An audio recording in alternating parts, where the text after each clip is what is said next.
The heat of the fire is a physical weight against your shins, a sharp contrast to the damp, creeping chill pressing against your back. You can feel the prickle of dried sweat on your skin, the coarse texture of a tanned hide wrap that hasn't been cleaned in weeks, and the rhythmic, dull throb in your knuckles from a day spent napping flint into scrapers. There is a specific smell in the air, not just the wood smoke, but the heavy metallic scent of butchered meat and the earthy, musk-heavy aroma of a group of humans huddling together for warmth. You've eaten, the predators are at bay for the night, and the immediate demands of staying alive have finally gone quiet. And then it hits you, that restless, itchy, hollow sensation in the back of your skull. It's the feeling that drives you to check your phone for the 14th time in 10 minutes, even though you know there are no new notifications. It is the crushing weight of having absolutely nothing to do and a brain that refuses to shut up about it.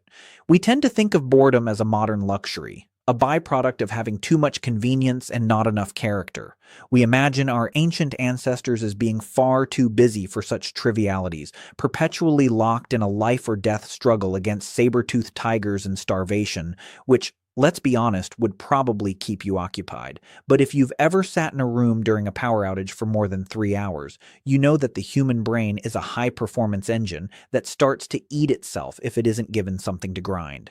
Ancient humans weren't just survival machines, they were us, with the exact same neurochemistry and the exact same capacity for existential dread during the quiet hours. The way they solved that problem didn't just pass the time, it effectively built the foundation of everything we call civilization. There is a persistent myth that prehistoric life was a 24-hour grind of misery and labor. We have this image of the caveman waking up, fighting a bear, digging for tubers until his fingernails bleed, and collapsing into a dreamless stupor. However, anthropologists like Marshall Solins famously challenged this in the late 1960s with his original affluent society theory.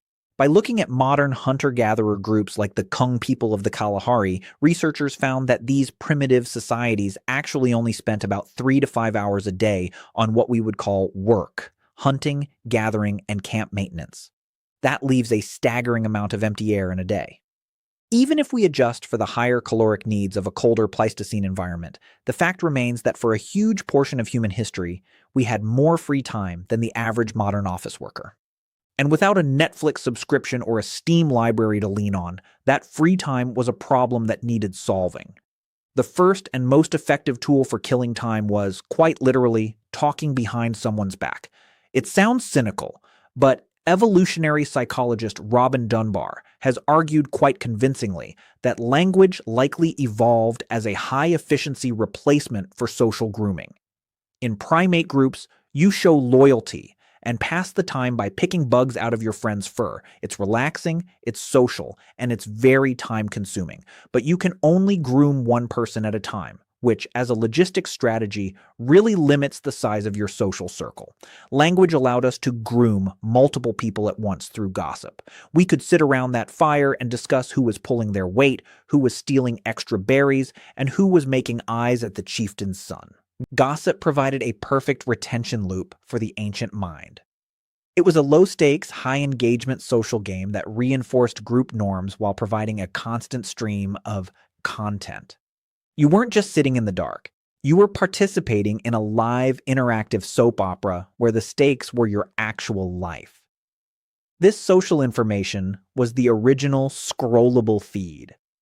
Even today, studies suggest that about 2/3 of all human conversation is devoted to social topics. Basically, who is doing what and why. Our ancestors survived boredom by becoming obsessed with each other, turning the mundane details of camp life into a complex narrative that could be dissected for hours on end. It turns out that wondering if your neighbor is a flake is a psychological trait that predates the invention of the wheel. But gossip eventually runs dry, especially when you live in a small tribe of 30 people and you've already discussed everyone's flaws 4 times today. When the reality of the camp became too boring, our ancestors turned to the earliest version of world building. We see this in the incredible archaeological record of ancient music. In 2008, archaeologists in Germany's Hohle Fels cave discovered a flute made from the wing bone of a griffon vulture dating back roughly 35,000 to 40,000 years. This wasn't a crude whistle. It had 5 precisely carved finger holes and a V-shaped notch for blowing. Someone spent hours, perhaps days, meticulously shaving down bone to create a device that served no purpose other than to make air vibrate in a pleasing way. Think about the level of boredom required to invent a flute. You aren't hungry, you aren't cold, and you've already gossiped about the guy who tripped over the mammoth tusk earlier. So you pick up a bone and start experimenting. You realize that a hollow tube makes a sound, and a hole in that tube changes the pitch. Suddenly, you aren't just sitting in a cave. You're exploring the mathematical landscape of sound. Music provides a unique neurological hack for boredom. It triggers the dopamine reward system by creating and then resolving patterns. For an ancient human, music was a way to make the silence of the wilderness feel less oppressive. It turned the empty space of the night into a structured emotional experience. Of course, music is often a communal activity, and sometimes you want a boredom solution that is a bit more competitive, even if the asides from the sidelines get a little rowdy. This is where the history of games comes in. Long before the royal game of appeared in Mesopotamia around 2600 BC, humans were likely playing with knuckle bones, the astragalus bones of sheep or goats. These bones have 4 distinct sides and were used as the world's first dice. We find these bones in archaeological sites all over the world, often smoothed down from thousands of hours of being tossed on the ground. Games are essentially controlled boredom. They provide a set of artificial problems for the brain to solve, creating a sense of urgency and consequence where none actually exists. When Irving Finkel, a curator at the British Museum, famously deciphered the rules of the royal game of from a cuneiform tablet, he found a game that was remarkably similar to modern backgammon, or Ludo, a race game involving luck and strategy. This wasn't just a pastime for the elite. We've found graffiti versions of game boards scratched into the stone floors of guardhouses and temples. Whether you were a king in a palace or a soldier waiting for a shift to end, the crushing weight of nothing happening was the same. You needed a game to make the minutes move faster because human psychology hasn't changed a bit in 5,000 years. But what if you didn't want to think? What if the boredom was so heavy that you just wanted to turn the volume of your own brain down? This leads us to one of the most controversial and fascinating theories in archaeology, the idea that we didn't invent agriculture to make bread, but to make beer. This beer before bread hypothesis suggests that the earliest cultivation of cereal grains like barley and wheat was driven by a desire for fermentation. Traditional archaeology long held that we settled down because we needed a stable food supply, but researchers like Brian Hayden have pointed out that the earliest grains were actually quite difficult to process for food. However, they were perfect for brewing. At sites like Göbekli Tepe in modern-day Turkey, which dates back 12,000 years, researchers have found massive stone vats that could hold up to 40 gallons of liquid, with chemical traces of calcium oxalate, a byproduct of brewing beer. Göbekli Tepe wasn't a city. It was a ritual site, a place where people gathered from miles around to feast. For a nomadic hunter-gatherer, a massive communal party with fermented drinks was the ultimate event. It was a break from the monotony of the daily search for calories. Alcohol provides a chemical shortcut to social bonding and a temporary escape from the mundane. It's a way to make a Tuesday night in the Neolithic feel like something special. We might literally have built civilization because we were bored and wanted a more reliable way to get drunk with our friends. When the beer ran out and the games were over, there was still the physical environment itself to deal with. This is where we see the birth of visual content. The cave paintings at Lascaux and Altamira are often discussed as religious or shamanistic, and they likely were.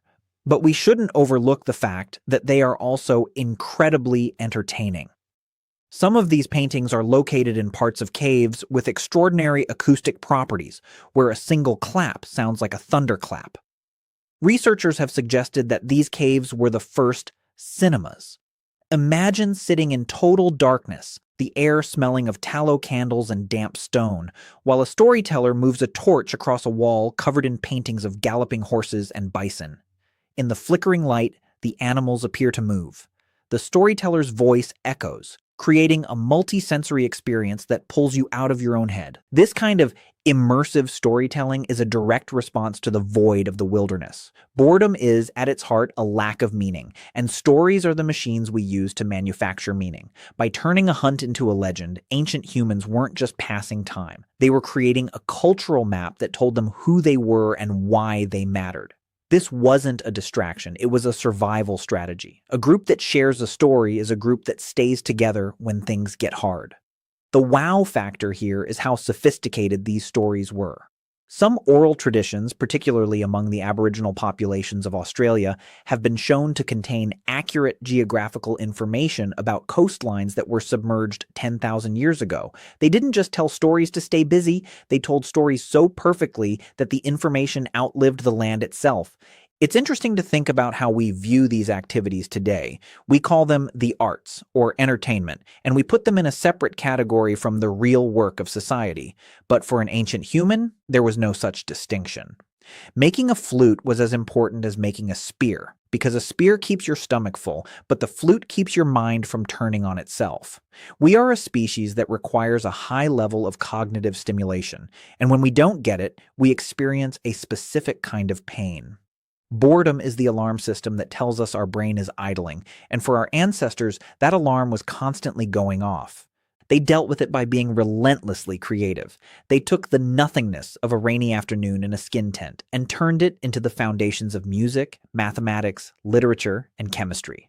Every time you scroll through a streaming service trying to find something to watch, you are participating in a tradition that started with a tired hunter staring at a vulture bone and wondering what would happen if he blew through it. We haven't conquered boredom, we've just built more elaborate ways to hide from it. We've traded the flickering torchlight on a cave wall for the blue light of a smartphone, but the itch is exactly the same. And that brings us to the most relatable part of this whole journey, the fact that we still haven't quite figured out how to just be. We still need the gossip, we still need the games, and we still need the stories to convince ourselves that the quiet isn't as scary as it feels. Ancient humans didn't deal with boredom so much as they used it as a propellant. They were so uncomfortable with the silence that they filled the world with gods, monsters, songs, and fermented grains. They built the world because the alternative, sitting still in the dark with their own thoughts, was simply too much to bear. Think about that the next time your phone dies and you feel that sudden, sharp spike of anxiety. That feeling is 40,000 years old. It's the same feeling that led a person in the Paleolithic to spend 3 days carving a tiny horse out of a mammoth tusk just so they had something interesting to look at. We are the descendants of the people who were the most restless, the most curious, and the most easily bored. If our ancestors had been content to just sit and stare at the wall, we'd probably still be sitting in that cave. Instead, they got bored, they got creative, and they changed the planet just to keep themselves occupied. It's a bit of a funny realization, though I suppose ironic is a better word, that our greatest achievements are mostly just the result of humans trying to avoid a dull afternoon. The pyramids, the symphonies, the space race, they're all just very, very scaled up versions of throwing knucklebones in the dirt. We are a species defined by our refusal to be bored, and that refusal has taken us from the campfire to the stars. But it's worth wondering if, in our modern world of endless, instant stimulation, we've lost something important. When you can kill boredom in 5 seconds with a thumb swipe, you don't have to invent a flute. You don't have to carve a game board. You don't have to look at the stars and wonder if they're actually the campfires of the ancestors. The ancient world was quiet, yes, but that silence was a canvas. Our world is loud, but the noise is often someone else's creation. Our ancestors dealt with boredom by becoming creators. We deal with it by becoming consumers. One of those paths leads to the invention of music, and the other leads to an endless loop of 30-second clips that you'll forget by tomorrow morning. It makes you wonder if the affluent society of the Kalahari had the right idea all along. They worked less, they talked more, and they didn't have to worry about whether their content was being seen by enough people. They just lived the story. As we look back at those first artists and musicians, it's easy to feel a sense of pity for their simple lives. We see the dirt, the cold, and the lack of medicine, and we think we've won the historical lottery. But they had something we are increasingly losing: a relationship with the silence. They knew how to sit with the itch until it turned into something beautiful. They knew that boredom wasn't a problem to be solved with a distraction, but an invitation to build something new. They were the masters of the quiet hours, and every piece of culture we enjoy today is a crumb from their table. So, the next time you find yourself stuck in a long line or waiting for a slow computer, try to resist the urge to reach for your pocket. Let the boredom sit there for a minute. Let the itch in your brain get a little louder. You might find that the restless, hollow feeling isn't a sign that something is wrong. It's a sign that your brain is ready to nap some flint, carve a bone, or tell a story that will last for 10,000 years. We are built for the struggle against the void, and that struggle is where all the best parts of being human actually come from. In the end, the history of boredom is the history of human progress. We didn't hunt because we were bored, and we didn't build shelters because we were bored, but we did almost everything else because of it. We are the only animal that finds the absence of conflict to be its own kind of crisis. We are the only animal that needs more than just food and safety to feel okay. And while that restlessness has caused its fair share of trouble, it's also the reason we aren't just another primate picking bugs out of each other's fur in the tall grass. The quiet of the ancient world wasn't a vacuum, it was a pressure chamber. It took the raw material of the human mind and squeezed it until it produced fire, art, and complex social structures. Our ancestors didn't just deal with boredom, they weaponized it. They used it to drive themselves out of the caves and into the history books. They proved that the most dangerous thing you can give a human being is a few hours of free time and nothing to do. Because once we've finished the gossip and the beer, we start looking at the horizon and wondering what's on the other side. And usually, we can't help but go find out.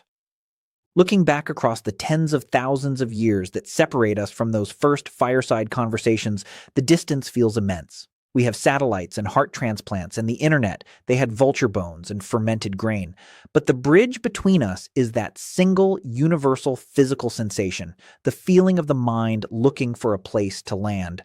Whether you are staring at a rock ceiling in 30,000 BC or a smartphone screen in the present day, you are fighting the same battle against the same silence.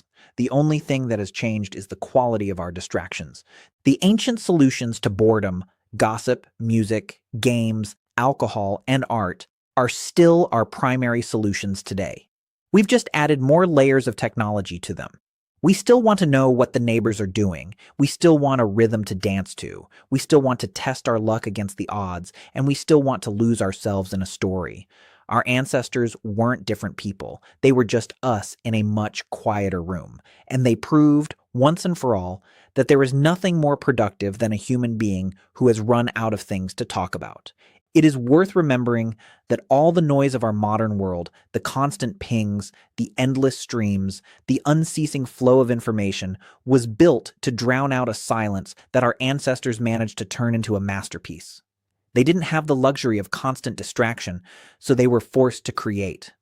We have the luxury of never being bored again, and yet we often feel more hollow than they ever did. Perhaps the itch wasn't something to be cured, but something to be followed. If you were to go back to that cave, sit by that fire and feel the heat on your shins and the cold on your back, you might realize that the boredom wasn't the enemy. The boredom was the spark. It was the thing that forced you to reach out to the person next to you and say something, anything to fill the space. And in that filling of the space, we created a world. We carved the bone, we fermented the grain, we painted the wall, and we told the story. We did it all because we couldn't stand the silence, and we haven't stopped doing it since. The human story is essentially one long, elaborate attempt to stay entertained until the sun comes up. We have built empires, written epics, and split the atom, all because we didn't want to sit alone with our thoughts in the dark. It is the most impressive and most absurd thing about us. We are the species that refused to be bored, and in doing so, we made ourselves the masters of the earth. But the itch remains, and it always will. It's the ghost in the machine, the ancient restless energy that keeps us moving, keeps us searching, and keeps us clicking. So, as you sit there surrounded by the incredible achievements of 100 generations of bored humans, take a moment to appreciate the silence when you find it. It's the place where everything began. It's the origin of every song you've ever loved and every game you've ever played. Our ancestors didn't just survive the quiet, they conquered it. They took the most terrifying thing in the world, a mind with nothing to do, and they turned it into us. And even now, in a world that never stops moving, we are still just that same group of people huddled around a fire, waiting for someone to say something interesting. The dark is still there, just beyond the edge of the screen, and the silence is still waiting for its next great idea. We are the products of a restlessness so profound that it reshaped the very surface of the planet. Every road, every skyscraper, every glowing pixel is a monument to a human being who simply could not stand to be bored for one more second.